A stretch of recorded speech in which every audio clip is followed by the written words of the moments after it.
Well, welcome. I'm so excited to have author Janine Rosche with us. Janine, I'm so thankful. We were supposed to meet in Little Falls at the Mississippi River Readers Retreat, but you were not able to attend. So thank you for joining me today.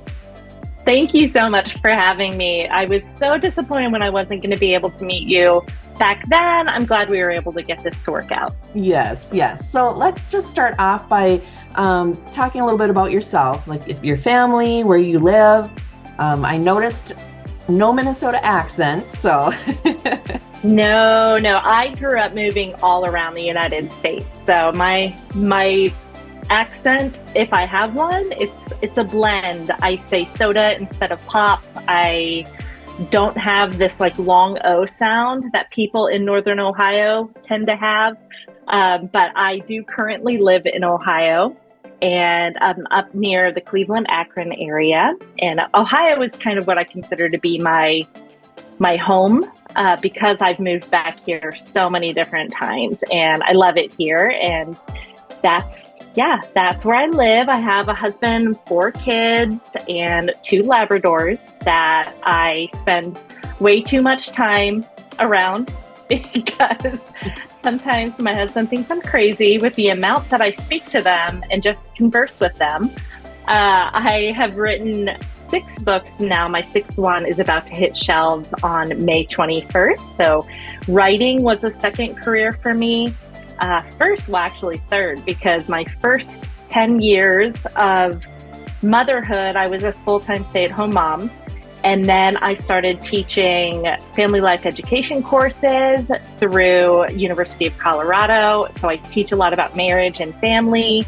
And then along the way, I wanted to take those nonfiction elements that I was teaching about and incorporate them into a fictional form. And that is how I got into writing novels. Awesome. So I read the Madison River romance series of yours, and I really love your writing style.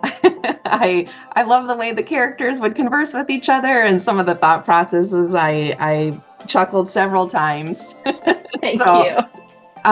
So tell us a little bit about some of the characters or stories that people can expect when they pick up one of your books. Okay, so like you were referring to, I like to think that I write romantic dramedy. My books are pretty heavy in the situations that my characters go through. I'm a highly sensitive person, and so my characters feel very deeply. They when they go through a hard time, it hits them full tilt. However, I also know that sometimes life can be a little overwhelming. It can be tough, and we need those little moments of comic relief. And so, yes, I tend to throw in a few moments of comedy just to break up the tension in my writing. In fact, it's one of the things that my editors ding me for the most, because I'll have this really emotionally charged moment, and then I'll have somebody make a joke. And I always get told, people don't actually talk like that. And I think, well, I do. They do, because I'm like, oh, I can just see that in like my friend group. And Yes. And so not all of those have made it into the books. But yes, there are several moments where, I even can crack myself up. I don't tend to think I'm a really funny person, but I have my moments. But yeah, like I was saying, my books I wouldn't call them lighthearted. Sometimes people ask me if they're very Hallmarky, and no, they're not. There's a lot of angst. There's a lot of trauma that they've gone through, at least in the past, and they are trying to redefine their world after the fact. And so, yeah, it's a heavier read, but I think it's worth it. And my readers tend to appreciate how much we kind of dig into those issues in my books. yeah. There was a situation where one of your characters was giving this wonderful wisdom nuggets. And I'm like, how do you come up with that? Is that natural? Did you have a wise grandmother that gave you these? I mean, I was just like, if that were me, I mean, I'm just like, bleh. I've got nothing of wisdom to share with people. So how do you come up with that? So it's so funny that you say that, because when I read other people's novels, I pick up on that too. And I think the same thing, like, oh, I wish I could just say those beautifully worded nuggets of wisdom. There's lots of authors that are able to do that for me. I just read an Amanda Barrett novel, and every couple pages, I was wanting to highlight it and write it down and implement it in my life, tattoo it on my forehead. I mean, just wonderful moments like that. And I don't think I have that. I think the moment that you're talking about is in my first book, This Wandering Heart, where Kira she's a social media influencer, travel influencer, who is really trying to come to grips with falling in love with her first love again. And he is very, entrenched in the Montana mountain lifestyle. And he has complicating factors like a daughter where he cannot just up and leave. And so she's really torn in this, do I stick with this man who I've loved almost my whole life and his precious daughter, or do I continue to follow my path of wanting to see the world, educate people about the world and different cultures? And she meets this woman, Angela, who almost has a very similar story to her. She's a famous photographer who's been married to a famous actor for years. And they have this moment, and Angela gives her this little bit of wisdom. And really where that came from is my own issues that I deal with internally, where she's giving me advice that we don't often hear, where we're always being told through the media, through social media, through movies, through TV, that women are supposed to be go-getters and we are supposed to go after this life that we want. Nothing should get in our way. Our careers are our number one priority, and we try to fit in other areas of life around that. And I think that that's great for a lot of women. But what I don't like is this one-fits-all philosophy on how women should live their life. Because I knew that when I had my first baby, I didn't want to keep pursuing my career at that moment in time. I wanted to spend time with my baby. And I was made to feel really guilty about that. And so I had this woman, Angela, tell Kira, I stepped away from my career, but it was what was right for me. And she even says to Kira, my story is not your story. And your story is not this other character's story. And I think it's really important for me, as well as my readers, to realize that just because something is good for someone else doesn't mean it's the path that God has for you. And that was something that I have struggled with personally, being in a college education environment where, furthering your learning, getting the next degree, teaching the higher level class is so tempting because you're doing something good and you're helping people. But then you have to look at the toll that it's taking on your personal life. And so that's where that specific nugget came from. And in every one of my books, each of my characters is dealing with something that I have dealt with. You would think I have more issues than anyone in the world. And it might be true because I really can relate to each one of my characters in what their major struggles are. So I don't know that it's really all that wise, because I don't consider myself a very wise person. But every now and then I'll reread something that I've written and I'll think, oh, that's kind of good. So well, I thought it was appreciate amazing. your compliment. I thought it was great. So, all right. So that book is the first in your Madison River romance series. Can you kind of give us a little synopsis of each of the books that you have out? Okay, so my first series is based on the Madison River in Montana. This is the part of Montana. I know there's been a lot of wonderful books, especially romances, that are set in Montana, and they're set more in the ranch part of Montana. And that's not the experience that I knew. I grew up going to these fly fishing resorts on the Madison River or in Jackson Hole, and I would go with my family, and I would sit on the bank because I'm not much of a fisher person myself. I don't like touching fish or worms or anything like that. And so I would sit on the riverbank and I would read, and I would watch my dad and my brothers, my sisters all fly fish. And it's this beautiful, wonderful area of the country that everyone should go see. It's right outside of Yellowstone National Park. It's at the West Yellowstone entrance, actually. And I have loved going there as a vacationing person. As a tourist, I'm sure they don't love when I come out there because, again, I'm a tourist and there's a lot of us. But it's such a beautiful location.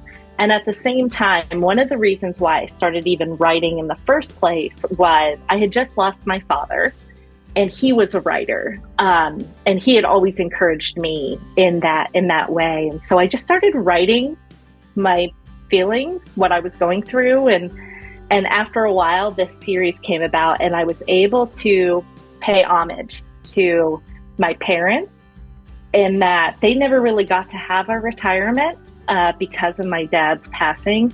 I wanted to write them a new retirement dream. And so I give them the name. I mean, their names are right there in that series. Chuck and Shirley are the owners of a fly fishing resort right on the banks of the Madison River.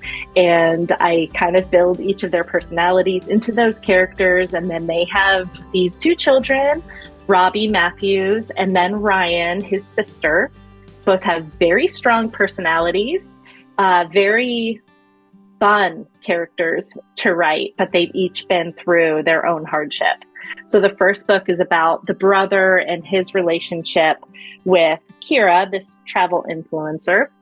And then the second book is about Ryan. And Ryan has a bit more of a tragic story where she lost her young husband to suicide years before. And she is now coming to grips with the fact that she has to be the strong person for everyone else. And she can't have that happiness for herself. She doesn't understand why God didn't save her husband. She doesn't understand why certain people didn't help him the way that he needed help. And so she takes that very personally. And then at the same time, you have this pastor who has just gotten released from prison. He was a megachurch pastor who made a mistake and lost his church, lost his wife, lost his best friend, and went to jail for a year. And he is wanting to stay out of the limelight. He no longer wants people to know who he is or where he is. And he goes to Montana, to this fly fishing resort in the middle of nowhere, to start fresh as a chef at this little cafe. And he and Ryan have their love story from there. And it's not easy and it's super complicated. That one is probably my favorite story that I've written so far. That is called Wildflower Road. Then you kind of take one of their friends, and he is a firefighter who has had this will they, won't they relationship with his best friend, who is a Hollywood screenwriter his whole life. And she has lost her, again, years before, she lost her daughter who drowned, a toddler daughter who drowned on the Madison River years before. And then she ended up losing her marriage. She lost her career as well. And my hero is a firefighter who feels responsible for that. And he carries this guilt that he should have been there when it mattered most. And that's something that he now struggles with, is what if I'm not there when somebody else needs me? He is a real sweet character. I love the movie. Now I'm going to forget the name. Mr. Deeds. And that was the Adam Sandler version of it. But earlier there was, I think it's Mr. Deeds Goes to Town. Okay, I'm I'm not not familiar with sure, that one. but it's just about this guy who just does great things for everyone around him. He's always in the right place at the right time. He's a total hero, but my character doesn't feel that he is. And so that's kind of where that goes. I love that series. I love the setting of it. I go back there in my mind all the time. So if you don't have to love fly fishing in order to enjoy these stories, but it is a unique atmosphere, a unique setting. And yeah, it's a very dreamy. I love it. Yes, it deals with hard topics, but it's rewarding in the end. I have the first book of my it's called the Whisper Canyon series, and that's the first book is Aspen Crossroads, and that is about a family and the one sister. Yes, there it is.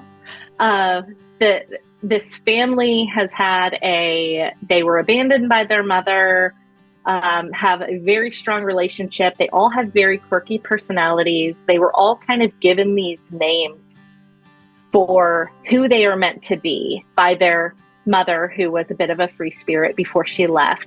And so my first book is about this girl named Haven. And again, she is supposed to be the safe place for everyone. And she gets herself in trouble, and she needs something to do, someone to go help, because she can't be a counselor anymore. And she comes upon this farm that is it's a haven for women who used to be in the sex trafficking or the human trafficking world, and they have escaped from it, and now they're needing to rebuild their lives. And the man who is kind of putting all of that together ends up being the love interest, and he has a very difficult backstory. It's a great story. I love it. I hope to write the next 2 siblings stories soon.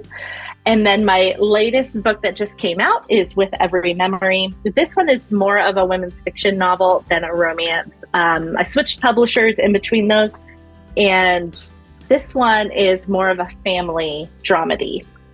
More drama than comedy, I will give you that warning. And it's really got 2 love stories in it. It's a teenage girl who's lost her brother. Is trying to cope with that. She needs to graduate high school, although she basically has no interest in rejoining the world at all after losing her brother, who she was really close to. And then her parents are barely holding on to their marriage. The mom, in the same accident that took the son, the mom suffered a traumatic brain injury. She has amnesia, where she can only remember her family in the early years. She doesn't have the last 9 years of her memories. And what she remembers is her family was perfectly happy. She had a wonderful marriage. And as she starts regaining some of her memory, she realizes that maybe her family wasn't as perfect as she once felt like they were. And some secrets start to come out. She starts realizing certain things about her husband and herself. And it's a roller coaster. I will give you that heads up. So those are my first books that are currently available for readers to read. So that is pretty some heavy things. How do you manage to get through that when you're writing? I think I'd be like, I'd be bawling, as I'm writing. I really do. My moods shift very. They shift pretty severely based on what scene I'm writing. I tend to jump around a little bit in my writing so that certain scenes won't get too heavy. And sometimes I'll think, oh, this is too much. And then I realize, okay, it's only going to take a reader 10 minutes to read this chapter or this section of the story. I've been living in it for 2 weeks. So of course it feels really heavy. Trying to get all the words right and the feelings right. And I have to take a step away. My dogs are great tension relievers. They're always there to let me just use them as therapy dogs.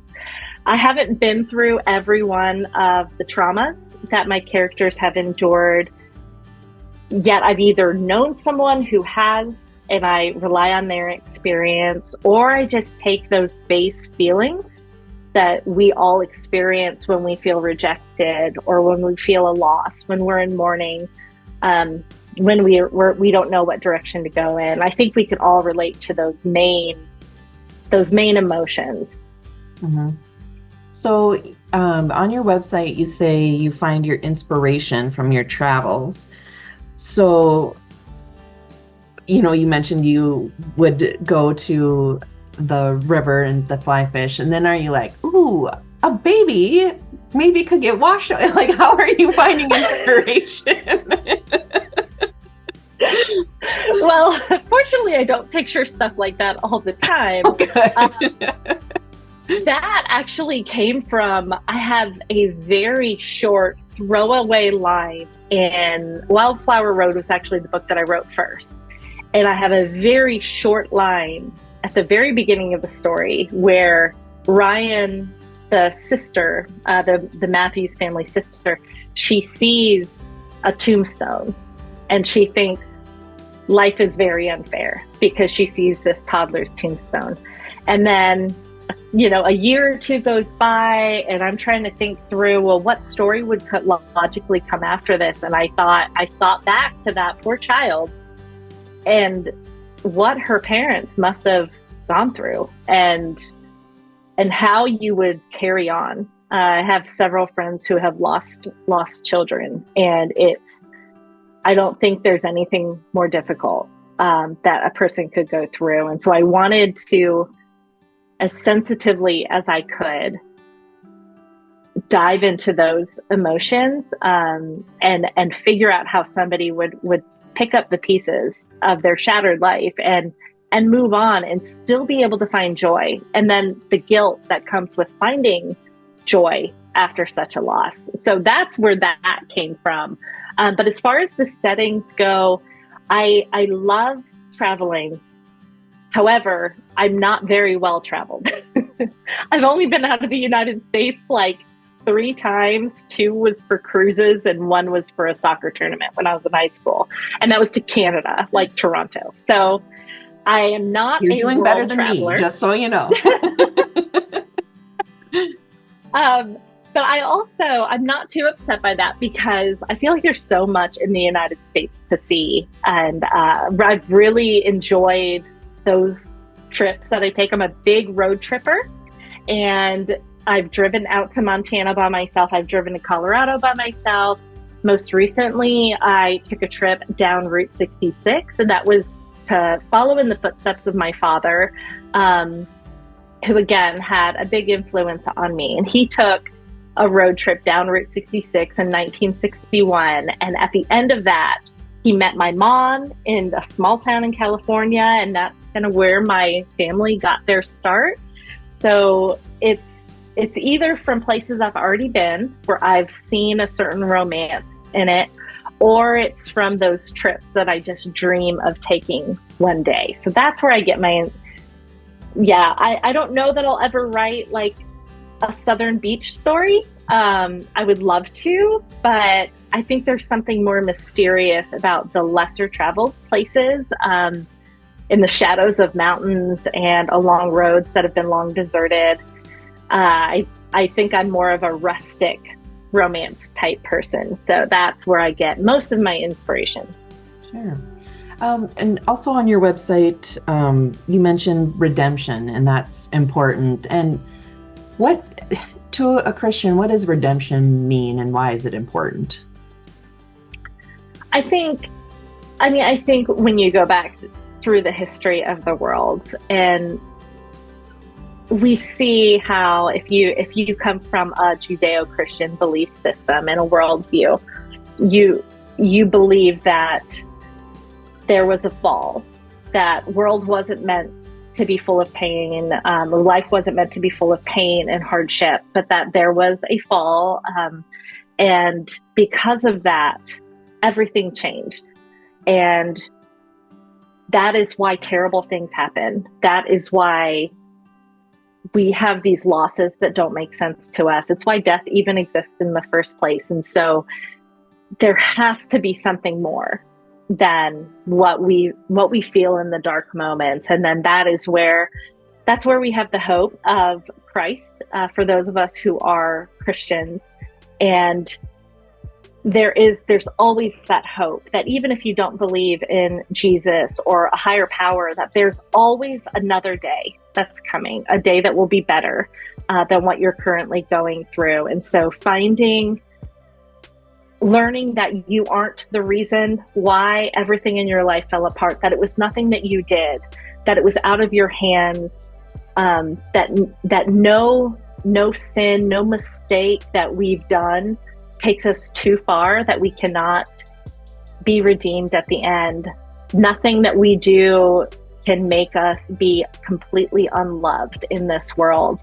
And I think that these are grand schemes. They don't even have to go specifically with one religion or another. I just think that they are basic understanding of the human condition, that life will carry on and we will see, we'll see the sun after the darkest night. So that is really where I get a lot of the redemption themes that you see in a lot of my books. And you said you're not wise and that you don't write wise things. Wisdom nugget right there. So thanks. You're welcome. Rightly deserved. So you showed us your recent book, but do you have anything in the works? I do have The Road Before Us. It comes out on May 21st, and that is my Route 66 set story. Yes. It is a romance, but it does fall more on the women's fiction side. It's a multi-generational story about a woman, a man, and then this grandmotherly character who each seek to recreate a trip down Route 66. And it covers 3 different points in time. Route 66, if you know anything about it, because it's coming up on its 100-year anniversary in 2026. And in that time, it has seen highs, lows. It has seen the darkest of human history. It has seen the brightest moments of human history. It has a story all on its own. And you see it in different periods of time throughout history. And in my story, it's almost a triple timeline where you see Route 66 and the way that life was in 1956, 2003, and then modern day. So I get to look at some of the things that have stayed the same in American history, some of the things that have been hardest for us to come to terms with, some of the things that have been wonderful, and the progress that we've made in a lot of areas. And yet you still see some of those same human desires that have existed forever. You see it almost on this timeless continuum. And it was a lot of fun to write. I really hope that people can appreciate it. I hope that people make a decision to take a trip for themselves, because I don't think anybody can fully explain what that is like. Starting in Chicago, going all the way to Santa Monica Pier, and seeing every part of the American life in between. Oh, that sounds very interesting. And I always love when I can learn something new when I read a book. So I don't know much about Route 66. So perfect. Well, thank you for your time and for sharing your love of books and writing and your stories. I greatly appreciate it. Thank you so much. And where can people learn more about you? And your book? I'm mostly on Facebook and Instagram. I haven't really gone into some of the other social media areas, or I have been and decided, no, I'm turning around and running back to the safety of Facebook and Instagram. You can also go to my website, JanineRosche.com, and that's where you can learn more about each of these stories and connect with me there as well. Super. Well, thank you so much for joining us.